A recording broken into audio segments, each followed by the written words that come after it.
Hello and welcome to Drunk Girls Who Read, a podcast where I do this.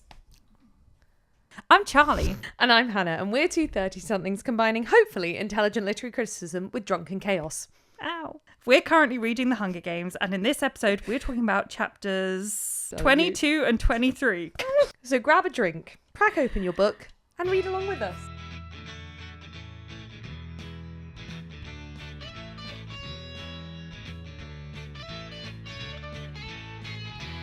Hello. Hello. Why do we always do the governor voice for the hello? Why Hello, do governor. we always say? It's like the like a 30-something-year-old, disease. like posh women yearn to be Cockney. They yearn for it. I stopped stirring. Stop! Keep stirring, bitch. Keep stirring. These are my magical wine sticks. Hello, this is potion making class with Hannah and Charlie. Apparently 2 drinks, and recently, just this week actually, not that recently, 1 drink in and I'm feeling drunk. Like, what's going on? It's a baby. It's a baby. It's a baby. It's a baby. What am I meant to do with it? I don't fucking know. It's a baby. Abort. No, you know I would knit that motherfucker so many clothes. I'm not pregnant. You can tell by the huge glass of sangria. Let's start with what we're drinking as Charlie's stirring it on camera. And you have to ask me because I bought it. Hannah, what are we drinking? Well, we were meant to drink this about, a week after I got back from Mallorca, and then we cancelled 2 recording sessions because I got the disease that's going around London, and your job decided to fuck you over. herpes, right? Yes, no, I got the herpes, the big London herpes.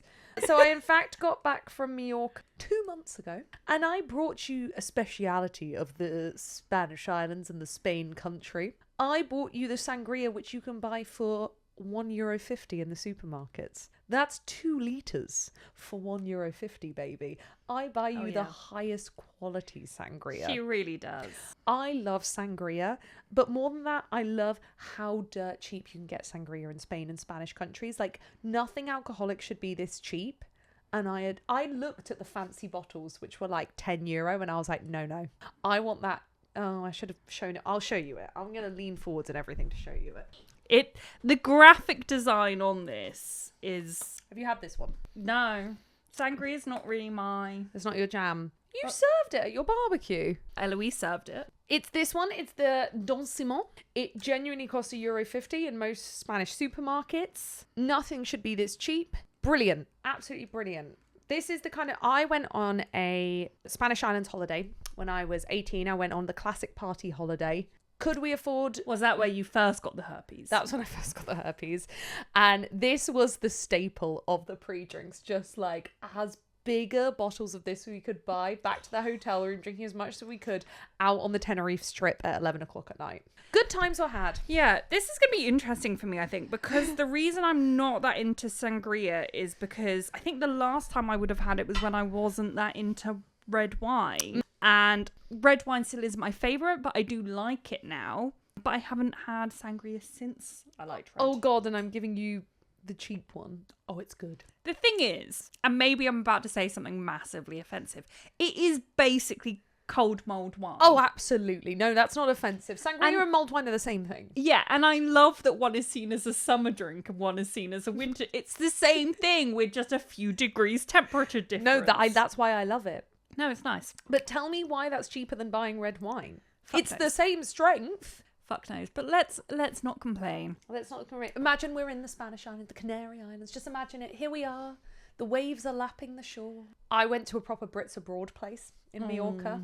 Yeah. I decided 4 nights I can cope with a Brits Abroad place, and my, was it Brits Abroad? Yeah. My, did I see that side of all-inclusive life? My, was there a culturally inappropriate, bordering on racist Asian night? No, I did love that. When I went on my cruise, there was an Asian restaurant. Where in Asia?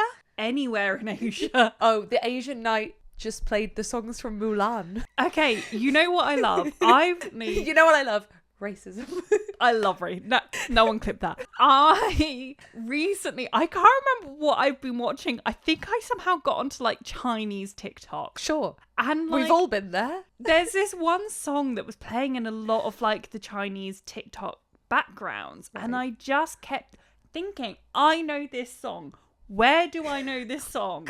And I realized the other day, I know that song because every single time I go into my Asian grocers, that's what's playing. What, do they have the one song on a loop? No, because I didn't even realise that before, because I'm not that familiar enough to be like, oh, it's always the same song. And in fact, I think if I had ever thought that, I would have probably scolded myself for being racist. But now the fact that I've recognised it on TikTok has made me be like, yeah, every time I go in there, it's the same song. That's either the weirdest coincidence or that those shop workers must be in so much pain, because when I worked Christmas retail, the playlist was only 13 songs long, and that was short enough. No, the New Look one was... 8 songs. It was mental torture. We were seen as lucky for 13 songs long. I know some of the shops around were 8 songs long. Oh god, that is a way to send people genuinely insane.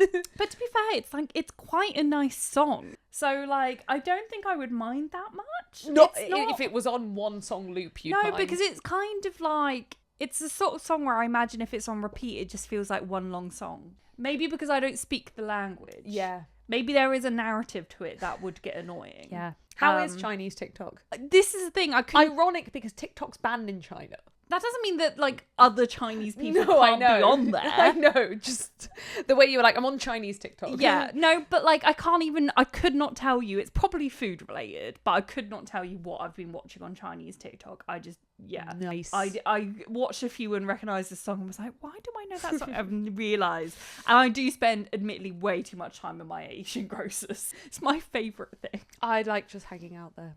No, but I do. I bought a new type of dumpling recently. It was the vegetable and tofu one, which I hadn't seen before. They just but that's what I served on Friday. I thought it was the same one, and I checked your freezer. It is the same brand. They're very nice. When did you check my freezer? No, because you told me to get ice, and I saw them. Okay.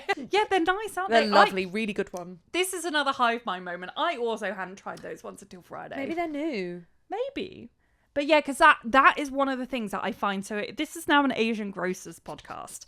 And also, by 2 white blonde girls. Yes, and if anyone thinks we're being racist by saying Asian groceries, no, they are just... Well, it's East Asian mostly. Yeah. South Asian grocers are normally different in London. But yeah, in London you get East Asian grocery shops and South Asian grocery shops. Yeah, and you also get like generic like African and like Middle Eastern grocers. Yeah. Like it is everything. Yeah, we don't have like a Korean shop in London. Yeah. You have like Chinese, you Korean, do, Japanese. But as in most of them are just like a generic like Asia. Yeah.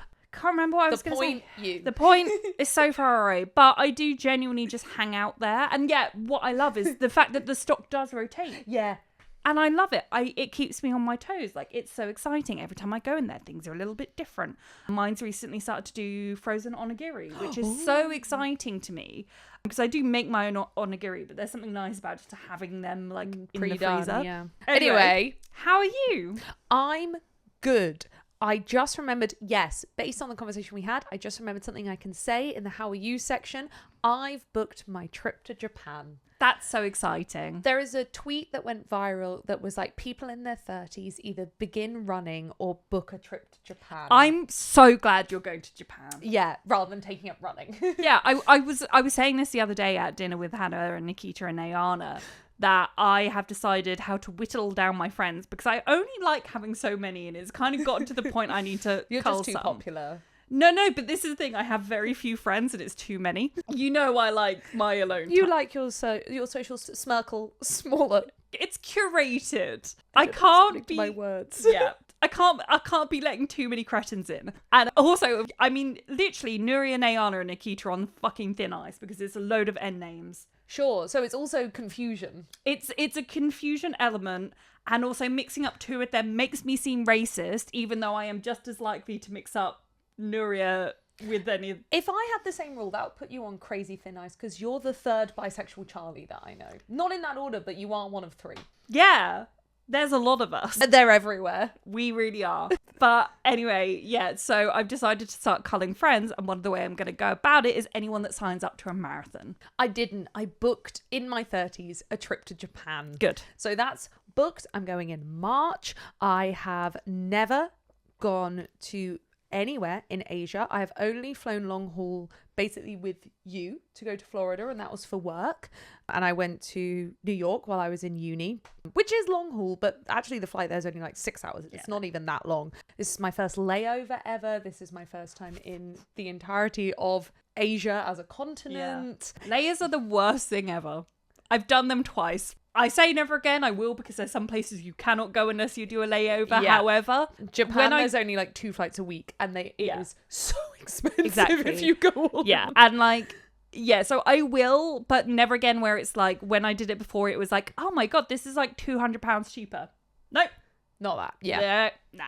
Yeah, where I have saved money is I am flying a budget Chinese airline. So we'll see how that goes. But I watched 2 nerdy men reviewing it on YouTube and that convinced me to book it. God bless the kind of men that post airline review videos, because do you know what? It's helpful to people like me. Yeah. People who need all the information. So yeah, I'm good. How long is the flights? That is a great question. 8 hours, 2-hour layover, 3 hours. Bit longer on the way back because of wind. That could be worse. It's not as bad as I thought. Do you know why it's shorter? Why? Because Chinese airlines still fly over Russia. British airlines have to go the long way. Interesting. So if I get shot out the sky, I won't fine. know, will I? So it doesn't matter. Could be worse. You could be flying on Malaysian Airlines. Anyway, that's my update. I'm very excited. I'm very excited for you. Yeah. Big trip. Been saving for a long time so that I can do it properly. Yeah. Yeah. Good. And I haven't tried on a gear yet, and now I'm going to wait. Yeah. It's rice and stuff. I know, but I'm going to wait. You know when You've sometimes... had rice. You've had stuff. I know. But like you know when seaweed? sometimes... yeah, love seaweed. I just don't like fish, but there is onigiri without fishing. Yeah. Also, I'm going to try some fish. I'm going to do fish in Japan, okay? I'm going to do it. Good. I don't love fish. Okay. But maybe this will be the thing that changes my mind. Maybe. Anyway, how are you? I'm good. I almost died eating a mint the other day. Do you pause and think about what could be the most ridiculous stories to tell when I ask you how you are? I don't know what you mean. Do you write these down in the notes app on your phone? I've become a psychic and I nearly died eating a mint leaf. My life is just really exciting. How did you nearly die eating a mint leaf? I said mint, not a leaf. Oh, I'm so sorry. I'm No, so a sorry mint. for getting that. Mint. Oh, a mint, like a sweet. A mint. Yes. So you nearly choked to death. So sometimes when I have mint, it makes me sneeze. Okay. And so I put a mint in, and a few moments in, it made me sneeze, and I managed to keep the mint in my mouth. But then, do you ever kind of recall after a sneeze where you kind of have to suck the air back in because you just sneeze? So I recalled, and it just went down my throat. Oh, God, I would have panicked. And I just choked on this mint. And what's really embarrassing is I was walking to Tesco. So I just started actually choking in the middle of the street and then just like kind of up this mint onto the street and then just had to walk away like nothing happened. That's embarrassing. Yeah. So Also, that's did how you I am. panic? Like, I would have... There was like, yeah, it was really, because it was a small mint. It was only like a split second, but it was like yeah. Because and clearly it worked, I was traumatized by a first aid video they showed me in school of a girl choking on a lollipop, that a lollipop came off the stick and she then choked and died in the woods. And then it showed the alternate scenario where her sister knew first aid. And that was how we learn, like, choking first aid in school. But clearly it worked because that video haunted me until this day. Like, oh my God, it sticks with me. And this is the thing. While there was no pedestrians around, I was next to a very busy road. So it was that kind of perfect storm of plenty of witnesses for it to be embarrassing. Yeah. But also actually no one to help. Yeah. Like if I genuinely had started to choke and die, people would have had to pull over on a main road, which I don't think they could have in order to save me. So it was just embarrassing and also dangerous. But it's fine. It was a little mint. I literally just coughed it up. But I could have died. And that could have been the end of the podcast. What are you reading? What am I reading? Do you like this new thing I've started where I just yell the question at you? It's giving poppadoms or bread. Poppadoms or bread. Poppadoms or bread. A great bit. A great bit. I read a book that you recommended to me. You actually read 2 in a row that I recommended. You read Well, 2 I'm still reading one. No, Yellow Face and So Thrilled for You. Oh, yeah. But And they were 2 of my... But, like, I wouldn't count Yellow Face as you recommendation because it's more of an everyone recommendation. True, but they were 2 of my 3 5-star reads last year. So, sorry. Carry on. Interesting. And I gave them both 4.5.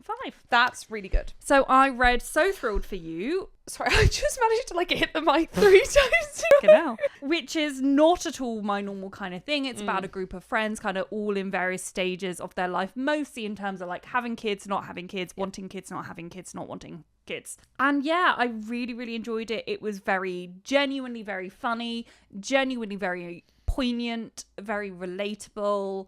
I hated a lot of the characters. One of the characters I genuinely think is like the most I've ever hated a fictional character, which is really saying something. It's definitely up there, like the amount that I hated. Yeah, didn't kind of love the ending, the resolution, but I felt like it was a read that was both adding to my life and also genuinely making me laugh. So I really enjoyed it and I would really recommend it. That was So Thrilled for You by Holly Bourne. I'm so glad you liked it, because that's why I highly rated it, because it was a page turner that had a lot to say. And that is a hard category to fall into. Yeah, and it was genuinely laugh out loud funny, but not in a really trying hard kind of way, which I think is a very hard thing to do. I won't say what it is yet for the listeners. I'm currently reading another book that you've recommended that everyone says is really funny, and I'm just not finding it funny, and I haven't laughed once. Yeah, I read another book. I actually joined a book club.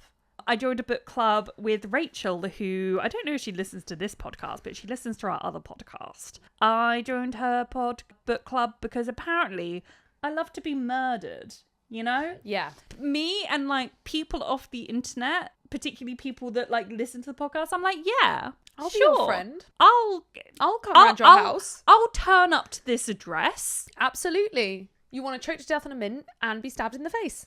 Yes. Anyway, so I joined a book club, which it's nice because it got me reading a book I never normally would have read. I read Endling by Maria Reva. I'm not sure. She's reading book along list, folks. We are now. Sorry, this is actually Inklings by Jack Edwards, and we're now talking about book along list books. Strap in. Yeah, I need to go back to my dark romance that I talked about last time. So this is a very bizarre book. It's not like anything I've read before. It is about snails and also the Ukraine war, and also about the bridal industry in Ukraine.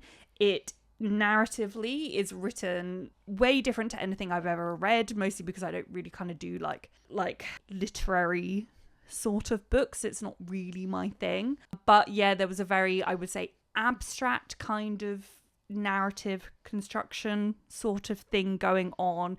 It was a bit surrealist and abstract, which I both loved and I both hated. I rated it 4 stars. I really enjoyed it, but it was that kind of thing. I was like, I either love this or I hate this. And I think it took me probably 4 or 5 days after finishing it to finish processing and deciding how I felt about certain elements of it. And I think where I landed was that I think some of the more pretentious abstract bits, I want to say that 80 to 90% of them really added to it and I thought were really necessary, and then there was probably a 10 to 20% that was just pretentious wank. Yeah. But I really enjoyed it. I thought it was really, really important and just interesting. I felt like I learned so much, not only about Ukraine and the war, also the bridal industry and also snails. It's always good to learn more about snails. It is. So yeah, I really enjoyed that. So Hannah, what are you reading? I don't care this much. You just stir your wine. All right. Recently, I've read Clara and the Sun by Kazuo Ishiguro. Never Let Me Go by Kazuo Ishiguro is one of my top 10 books ever. I absolutely adore it. It's fantastic. So I was kind of doing that dumb thing where I wasn't reading anything else by an author who I adore because I'm scared nothing will be as good. I read Clara and the Sun and it was okay. Unfortunately, I didn't love it, which reinforced my thing of don't read books by authors that, when you just get scared, you don't want to reread books that you love, you don't want to read books by other authors. It was good. However, in the same way that Never Let Me Go is kind of dystopian sci-fi that doesn't explain anything. It fully just throws you into the world, lets you live in it, and then you're done. But where Never Let Me Go, that really suited the story. With Clara and the Sun, there was just so much left unexplained, from big things to small things, that I just found myself getting quite frustrated at the whole thing. I was just kind of are you going to explain?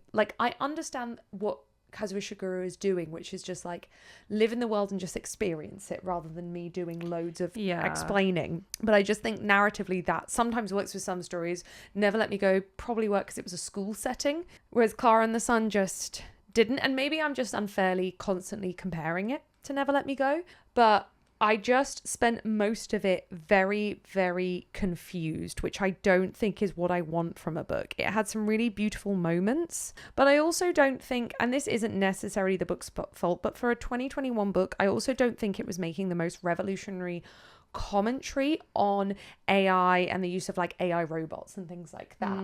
I understand that what he's saying is important, but when I think of films like Ex Machina, which came out before that, and other films where you kind of look at the AI robot thing, it just didn't come out kind of fast enough or early enough.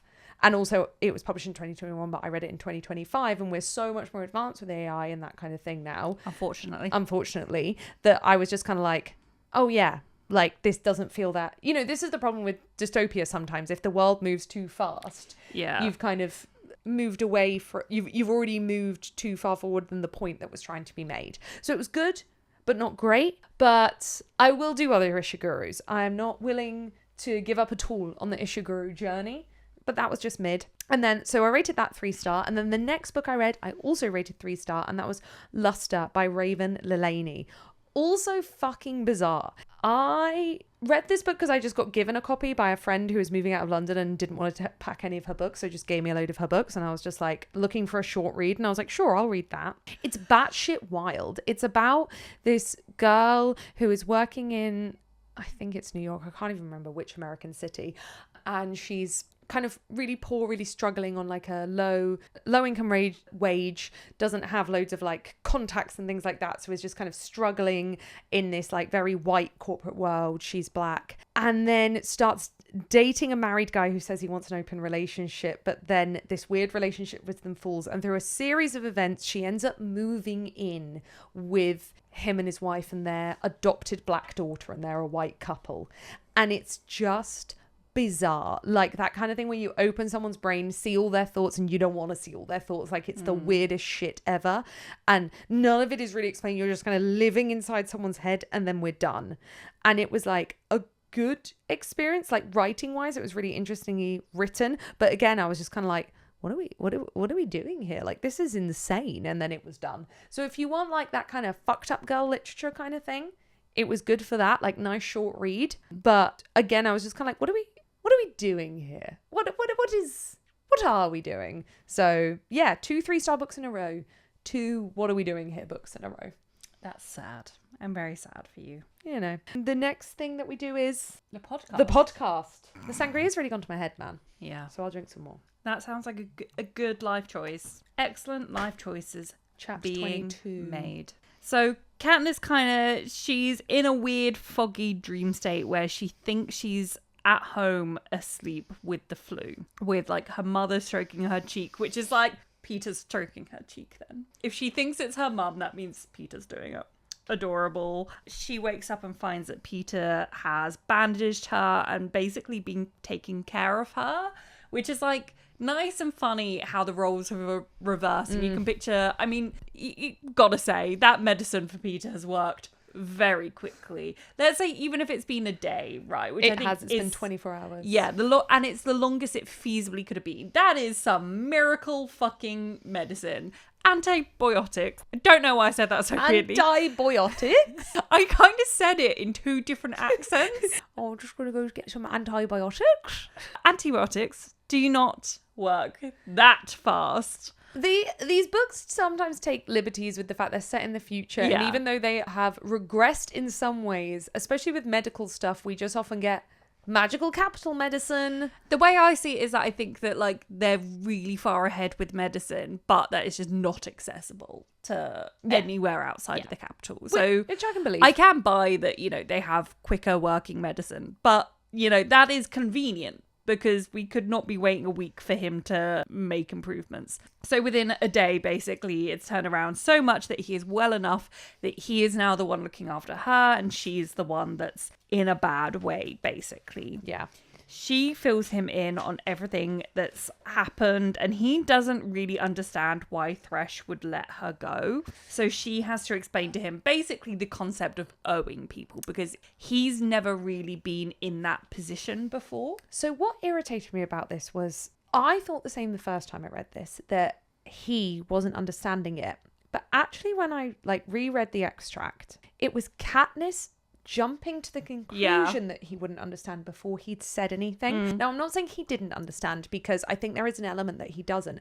But before he can say anything, Katniss jumps to a conclusion and says, it's something you wouldn't understand unless you'd grown up in the seam, unless you grew up how I did. And I find this like, and he then immediately gets defensive, so we never really hear his opinion on it. And I find that quite interesting, that she still has these, like, even after what she went through with Rue, learning that like her assumptions about District 11 were wrong, she still has these assumptions about Peeta, and this like, she's quite judgmental of him in the same way that Gale is extremely judgmental of the people in the districts, even though she started to learn that you cannot turn against each other. That's not useful. Yeah. So she asked about why he did the bread, and he's like, you know why. And she's like, and he's like, Haymitch said you would take a lot of convincing. Because this entire time we've not fully like remembered or been sure, and we'd be like, was it originally a blah blah blah? And now it's like, okay, no, it was never a lie. But she still thinks it is. Yeah, because I mean, what is wrong with her? But maybe she's viewing it as Haymitch would take a lot of convincing to you into the lie. But there's also the argument to be had here that Peeta is a decent human being, and you couldn't watch another child starving and not try to help them. I don't know. I do completely believe that like he's in love with her from the beginning, but I also pretty sure that Peeta is the type of person to have thrown most starving children a corner of bread. Yeah, true. Like, imagine you're a child and you see another child starving and you have some bread. Yeah. Imagine being like, but I'm not in love with them. Yeah. So they can die. Yeah. In my backyard. In my backyard. But regardless, I love it. I love that he's had a conversation with Haymitch about this, and that Haymitch has been like, you know, she's not going to believe it, right? Like, it's so good. So there's a storm, which like kind of is the thing that at first maybe feels a bit like, oh, why would they do this? Surely that's really boring TV. They're just being a storm, and they're basically like trapped in this cave, which is quite convenient for them for recuperation time, which they both desperately need. But you can really fucking see it. You can see Kato and Thresh battling in this storm, it being really epic and atmospheric, and lightning and rain, and they're soaking wet and they're like slipping. Sorry, I'm getting horny. Yeah, now. are you alright? No, I didn't mean it that 16. way. I didn't mean it that way. Just that they were soaking wet and it started to go that way. Versus then it kind of cutting from like a TV perspective, cutting in with Katniss and Peeta cuddled up, whispering sweet nothings, nursing each other back to the house, back to the epic battle in the storm. Like, that's good TV. I hate to say it. I'm worried about your ability to be a game maker. Right? Like, I know it's children battling to death, but yeah, pretty good TV.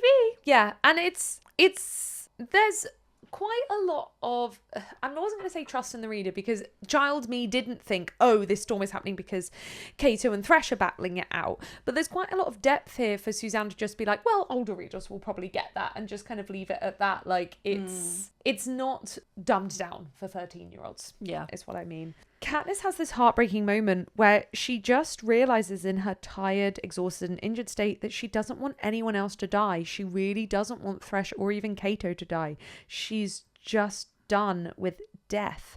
But she's like, I can't say that to Peeta. I trust him with that information. And she admits to herself that she likes him enough to trust him to tell him that. But she can't tell the cameras, and she knows the cameras are watching. So she lies and says she's homesick. One of them says the line, and I should have written it down properly. During that moment where she feels homesick, and where she feels she doesn't want anyone else to die, and they're talking, she says she's homesick. One of them says the line, who knows, I think it's Peeta, says, who knows how long this will last? And on the surface level, he's meant to be talking about the storm, but I think on a deeper level, you're meant to read it in both two ways. One, of him being the one to be looking after her. Who knows how long this will last, of me being actually the one to be able to care for you. That is the first time it's happened. But also, how long will this be able to last of us two acting like we're in love? I think Peeta is really pushing down on the fact that he knows she might be acting it for the cameras. I think Peeta is smart enough to know that.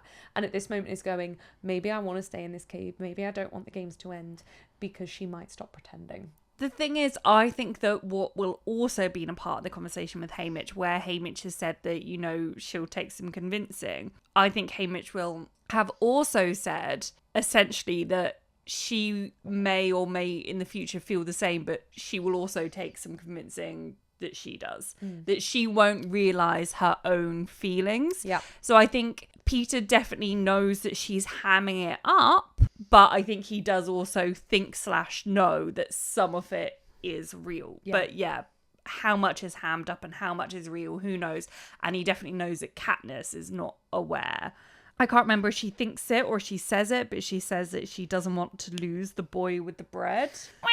And they kiss again. And it's the first one where she actually feels a stirring, and the first one where she's like, okay, yeah, I want another. Which is kind of sad that she's had that like first kiss kind of in a way taken from her, that her first kiss like wasn't a genuine thing. She goes to sleep and they eat all the food they have left. I wrote the great sentence, Peeta wants a bread bush. Great. I think, another full... So Katniss been asleep a full day, then another day is kind of going past. This bit in the cave is quite confusing because it's raining for so long. They're kind of locked there and I kind of lost track of how many days that was. One of the bits during the time they're in the cave is, number one, Katniss questions in her head Peeta's privilege quite a lot. And they have this moment where she realises he tells her that he's been eating the burnt bread. And in the same way as Rue, she had assumed that he was getting like the best cut of everything because he doesn't live in the seam, and actually he doesn't eat the way that the people he sells to eat. And it's this other moment where she has to kind of check her privilege. Also, when they're having the conversation about the bread, Katniss realizes that he hasn't clocked on yet that them being coupley is what's getting them sponsors and the parachutes. He has no idea about that. But she also doesn't want to tip the audience off that it's a fake romance. So she's kind of walking this line of like, she almost wants Peeta to know so he can play into it more from his side. But she can't say it out loud because then she'd let the audience know. And she in her head just keeps running through this cycle of, we should play up the coupliness because I want Haymitch to send me food. We can't hunt because of the rain, so I want Haymitch to send me food, so we should play up the coupliness. Yeah. And she basically knows that like snogging isn't going to cut it anymore. It actually needs to go a bit deeper. So she asks him when his crush first started. And he said when they were 5. He explains that his dad used to want her mum. So he like pointed out basic bit of a weird thing to be like, hey, this is the girl I actually wanted to marry to your son. When you are still married to your son's mother? Bit weird, but that's like the first time that Peeta ever saw Katniss and kind of, it was love at first sight, blah, blah, blah. But I think it's Katniss basically questions, or maybe Peeta at the time had questioned why a coal miner over someone that actually like had a little bit more money. And the answer is because when he sings, even the birds stop to listen, which is a great like foreshadowing, obviously, for what we know now. And Katniss kind of remembers as he says that the conversation she had with Rue about music. And she's like, I did used to like music. My dad used to sing. Our house used to be filled with him singing. I used to like this. And then Peeta reminds her that on the first day of school, their teacher asked who knew a traditional 12 song. And Katniss stuck her hand up and then stood up in front of the class and sang it all herself. And Peeta fell in love with her in that moment. Yes, and she wonders if that story is true, and then she's thinking that she does remember singing and she does remember wearing a red dress. Obviously it's true. He's not going to fucking improvise that. But anyway, so they've kind of done this big emotional opening up, and then boom, immediately give food. How Peeta's not worked this out, who knows? But we love a himbo. Yeah, I found the worrying if it's all true thing interesting because like, yeah, he can't make that up, but I guess, is she worrying that like he's going back and adding to the memories? But she perseveres because she hears Haymitch's voice in her head. And as an adult, this is really torturous to read. I'm not sure I quite understood the implications of how emotionally fucked up this is to be really walking this line between like, how much is he lying? How much is she lying in order to get food? It's all so wrapped up in each other. Yeah. So they start to talk about Haymitch. Are you there? Yeah. It's chapter 23 now. Oh, yes. So it is. Yeah. So they start to talk about Haymitch, and one of them says, I don't think people are his thing. And this is so spoilers for Sunrise on the Reaping. Yeah. This is so painful to read after the Haymitch that we see at the beginning of that book is such like a popular, charismatic, outgoing person. And that is literally all stripped for him. And he's forced to become someone that has not a single friend or family.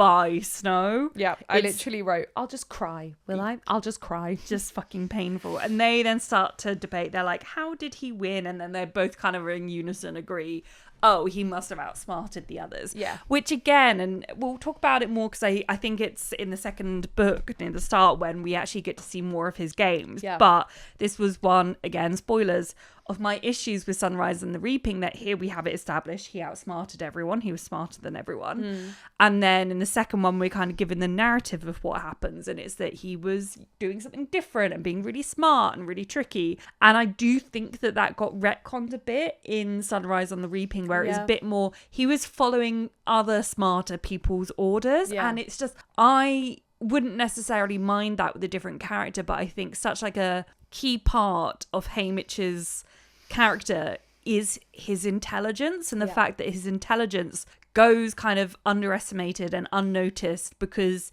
he's such like a flamboyant mess on top of all that. So he's kind of, you know, he flies under the radar, and that's part of what allows him to get away with his rebelliousness, is that no one takes him seriously, but he is really, really smart. And I think that the book did a lot of retconning of how intelligent Haymitch was. Don't get me wrong, he still was intelligent. He had to be to carry out the plan. Yeah. However, he was more of like an obedient, following orders intelligent versus like an actually, you know, using my wits and my independence to do this, which... Yeah. It wasn't necessarily what I was expecting from his games by what they'd built up. Katniss thinks in her head that maybe her and Haymitch are more alike than she thought. No shit.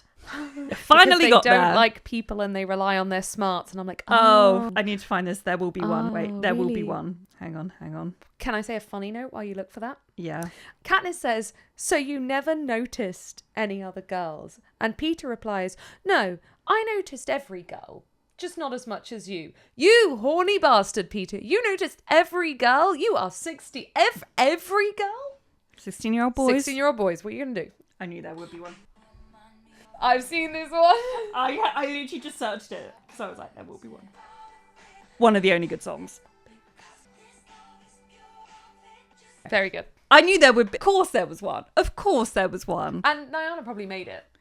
Definitely. The volume of fan edits that Nyana sends us, there is no way she is not creating them. Yeah. And they're always such specific things as well. Yep. And I'm just like, Nyana, we know this is your burner account. We know this is you. But also, when does she have the time to be doing this much video editing? Well, how does she have the time to work a full-time, very impressive job, be becoming some kind of fucking political pundit, be writing a book, be being a lovely friend, be being beautiful, be being, and, you know, doing fan edits? Well, she owns Bernard's watch. I think maybe she does. It's the only explanation. It is the only explanation. Viable explanation. Oh, a fly.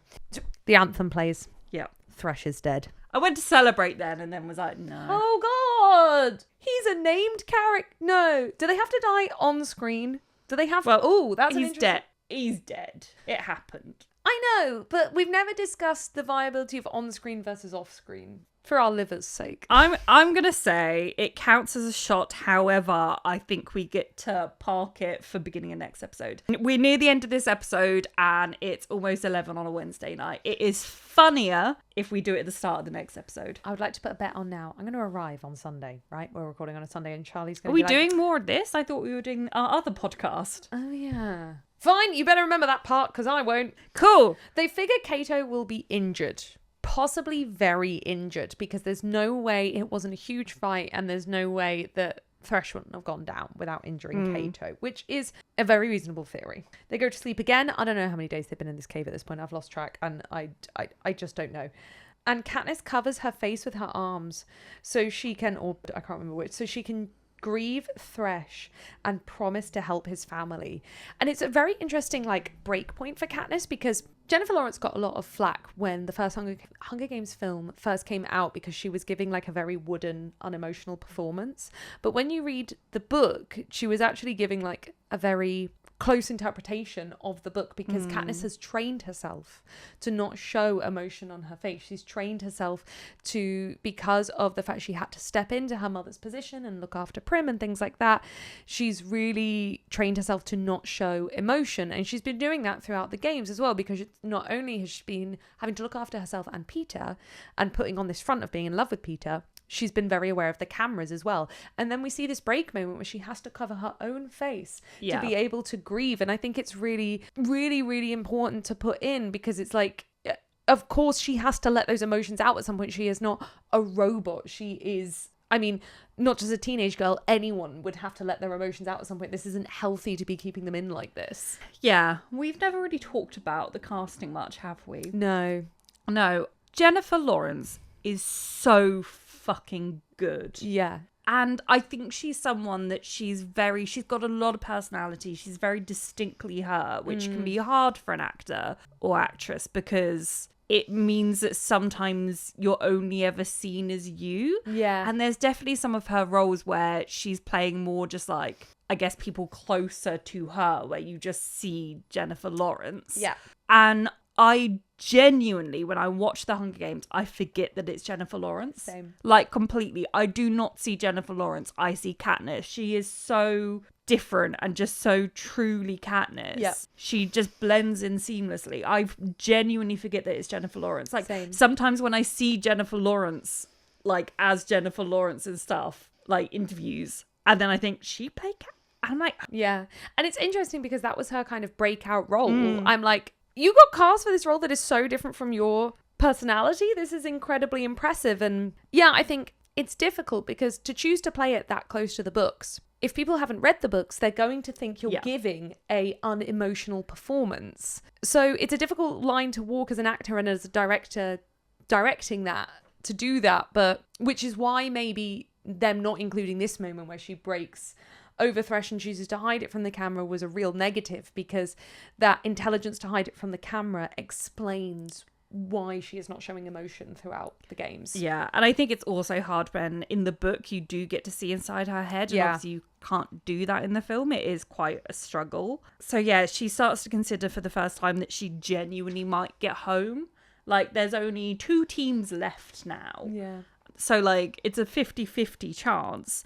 And she starts to think about what that would mean and what her life actually is without the constant need to get food. Yeah. Like, that fills her entire life. Her entire day is hunting and getting food. And what would she actually do if she no longer needed to do that? What's her identity outside of that? Yeah. It's a good point. You know what I think she would do? What? Start a podcast. Yeah, absolutely. She's got so much to say. She's a talkative gal, that one. She also, immediately what she thinks is, okay, I don't know what I'd do. I don't know what my identity would be, but I would not have children, because even Victor's children are not protected from being reaped. And this is an important piece of information about, okay, there's like multiple important pieces of information that I think are not fully delved into here, but you can pick up. One, this is an important piece of information about Katniss and who she is and how she views the games. This is her kind of private, quieter form of rebellion. I would not have children. B, this very clearly tells us that there is no contraception in the districts, especially the poorer districts,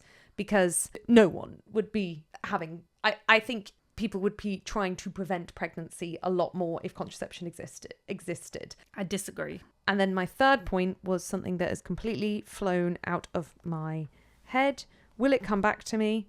Let's give it 5 seconds, see if it does. Oh, that's a very important piece of information for then that comes all the way back in Sunrise on the Reaping, because we learn that Beatty's son did then get reaped. And that was something I'd completely forgotten about, this piece of context here, and I could have quite easily have retconned it in my head of like, oh, the Victor's children can't get reaped, that's another advantage they get. But no, they can, and they also will. Yeah, I do disagree about, I do still think people would purposely get pregnant. I think less, but I definitely think a lot of people still would. And I think for 2 reasons. One, I think there's like a certain amount of cognitive dissonance. I think like when you're like in love and like happily married and blah blah blah, like I don't think that you necessarily think about the act of like starting a family and think about them getting reaped. I think there is cognitive dissonance there. And two, like and this is like a very subjective one, but I personally am like, wow, having kids sounds like the most terrifying, horrifying, ridiculous thing that I cannot fathom that anyone chooses to do. People still want to do it. Yeah. And I know that's subjective, but I'm just coming from my state of mind about it, where I'm like, wow, that seems awful. I'm never doing that. And then I watch other people do it. I'm like, okay, I feel like no matter how bad it is, people are still going to do it. Yeah, sorry. I didn't mean that if contraception existed, no one would be having kids in the district. That's not what I mean, because I agree that people are in love and still want to start a family, and there's a level of cognitive dissonance there. I think what I meant was that there would be a lot more people choosing to be happily married without children if contraception existed. And I can imagine from President Snow's perspective, it is advantageous for none of the districts to have contraception, because also we know from like kind of context that because of the war and then the other war between the capital and the uprising, because of the war then the uprising, there is a very small population. So I can imagine there is an enforced no contraception in the districts. Yeah. But yeah, Katniss is very much like, I will not have children, which especially makes sense now she's been in the games, because I think once you've been in it, you wouldn't want to risk that. Yeah. And I can't remember if she actually thinks this through or if I'm like adding to this, but I think there is also an element of, if anything, I feel like Victor's kids are more likely to get added into it, because that is, again, good TV. And I think also, imagine if her and Peeta had a kid. Oh my god. There is no way that kid wouldn't be getting raped. 100%. Yeah. Yeah, so they decide to do some hunting. I think it's finally stopped raining, and Peeta is stomping about the place as they're trying to hunt. And she's really trying to like give him a lot of benefit of the doubt, be like, he's new to this. You know, she tries to teach him, and eventually it's not working. He's a big boy and he's very heavy on his feet. So in the end, she's like, okay, you stay here. She shows him what roots to gather, and she's like, I'm not going to go far. And they come up with like a signal to each other. I've got to be honest, this bit annoyed me.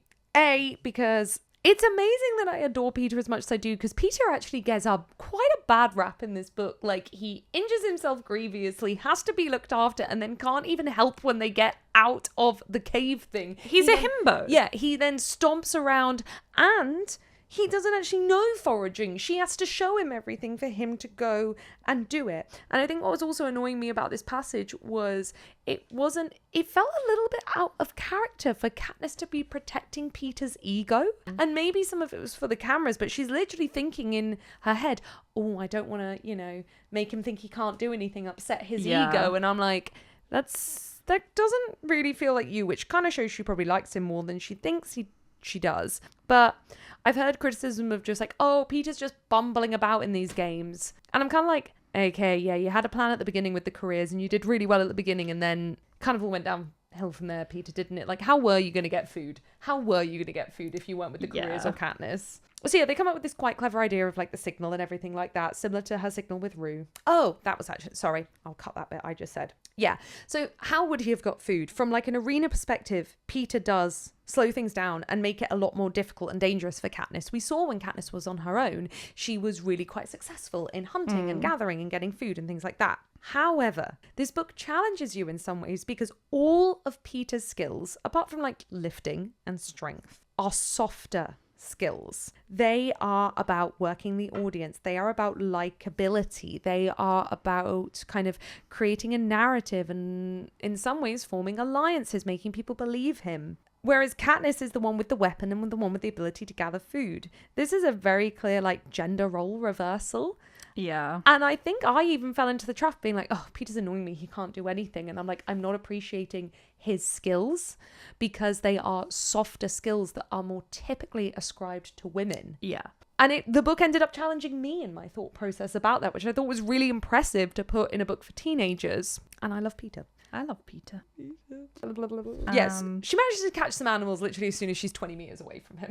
Seems convenient, to be honest. Like, I feel like they would have run a bit further. But anyway, so she's signaling and all of a sudden he stops signaling back. So she runs back in a panic. She can't see him anywhere and she's so worried she's shaking. I mean, this is basically Rue all over again, right? She's getting triggered. And then Peeta comes out of nowhere and is like, hey, what's a big deal? And it's like, you fucking himbo. You literally, I told you what happened to Rue. I told you. And then you go do this to me. And then this is so cleverly written. She doesn't want to keep going on at him about that because she knows in her head that this is her overreaction because of Rue. So she looks at the food that they left on the ground and goes, some of it's missing. He's eaten it. I'll have a go at him about that, which is funny because that is the classic thing you do in an argument with someone if you want to change tack is have a go at them about something else non-related. Like, it's a petty thing to do, especially in a couples argument, but people do it. But B, an absolutely brilliant, tense setup because Peeta immediately goes, I didn't eat the food, but Katniss isn't listening. And if you're reading it, you're just kind of like, who's eating the food? Who's eaten the food? Wait, hold on. Something is wrong. Something is wrong. And the tension's really racking up. It's so well written in the middle of this argument. A cannon goes off and a moment later, Fox's face is lifted away. And it's such a good, unexpected moment where I feel like a lot of the deaths have come up with a contrast in a moment where either it's in the middle of an action scene and we know it's going to happen, or it is in like, I know this was a tense moment, but like a wider, more obvious, more drawn out tense moment. Yeah. Like Rue's death. This is the first one. It just comes out of nowhere within a few lines. All of a sudden there is a character death. Yeah. Oh, that's two shots next episode. Oh, bloody hell. Because we also have just before the cannon goes off, he's like, I didn't eat the food. Would you like some of these berries I've collected? And she's like, they're these berries. Yes, I will. They're not those berries. They're nightlock. And literally the sentence goes, then the cannon fires. One thing about when Foxface is lifted away, which I found really interesting, her body is described as emaciated. I think until this reading, I had kind of misread the word emaciated and thought, the berries like, I don't know, made her go like all weird and frothy at the mouth and her body was kind of gross and that's what Katniss saw. But now I'm like, no. Emaciated means thin. She hadn't eaten enough. She was wasting away. So Foxface has never been able to forage for food properly. She's constantly been scrounging and stealing off all the other food. But she was dying of that. And that's quite interesting because I think until I thought that, I had been like, well, Foxface might have won if Katniss and Peeta didn't. But no, she wouldn't because she was so weak and so starved, she was going to die at some point very soon anyway. Yeah. And she probably wasn't going to last much longer. I think there was still like a small chance she could have won, like by being clever. Maybe. But it's interesting that it wasn't clever enough to feed her. Like, she is not as strong as the other two are. Yeah. So then we get this very even more tense moment where Peeta goes, run, he must be close by. Yeah, which is really, really great. Almost to the point, part of me wishes that the berry reveal had come after about the poison, like specifically about them being poisoned, because we would have got this great moment. I think if someone near you dies, you would think, fuck, he's here. Like, he's right here. Yeah. Yeah. And I think as the audience, you might still think that because Katniss hasn't fully explained in the narrative what Nightlock is because the cannon went off so quickly. So Peeta is like, run, it's Cato. And Katniss says, stop, it's your death, you killed her. And that's where the chapter ends. And you're just like, the fuck is going on? It's brilliant. And also like this kind of quite harsh guilt, like Peeta now has 2 deaths linked to him, like, because they do tally up the amount of deaths everyone has got of these quite kind of, they're not necessarily, and Katniss had one too, you know, dropping the tracker jackers. You're ascribed, blamed for these deaths that weren't necessarily a direct kill. Yeah. I think it must be really interesting as well. Like, I would love to know from Cato's point of view what he's thinking, because I think he's thinking of Katniss and Peeta as like quite soft and like only killing like when they really have to, like when it's self-defense. Yeah. And then he must not see, I don't think he's seen how smart Foxface is. Yeah. So I think he probably just thinks she's been surviving, you know, essentially by luck and staying out the way. Yeah. Probably very underestimating her. So all of a sudden she's dead and he's thinking, oh my God, they killed her. Like, and that won't have been self-defense. Like, they've gone after her. I think that like... And he's injured. We do know they're right that he's injured. So he's probably now a bit freaked out. Yeah. Because there's 2 of them as well. Yeah. You're insane for blogging both shots for next time, by the way, because Cato dies in the next few chapters. Hell yeah. That's the end of the chapter. Brilliant. It's racking up. It's so good. Yeah. As I was reading these chapters, I had the memory of when I first read this book, putting the covers over my head with my reading light under the covers so that I could stay up till like, I think 2 or 3 o'clock in the morning because I could not put this down.